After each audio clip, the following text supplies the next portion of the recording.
పిత పుత్ర పవిత్రాత్మ నామమున ఆమేన్. ఈరోజు సెప్టెంబరు 19వ తారీఖు.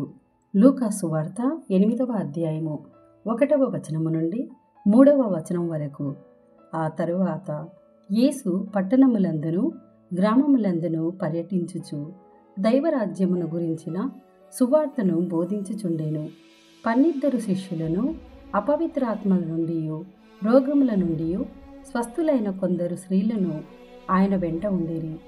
7 దయ్యముల నుండి విముక్తి పొందిన మగ్దలేనా అనబడు మరియమ్మ, హేరోదు గృహ నిర్వాహకుడగు కూజా భార్యయగు యోహానమ్మ, సుజానమ్మ మరియు వారి సొంత వనరుల నుండి వారి నిత్యావసరములకు తోడ్పడుచున్న పెక్కుమంది ఇతర స్త్రీలను వెంట ఉండేరి. ఇది ప్రభుని వాక్కు. సర్వేశ్వరునికి వందనములు.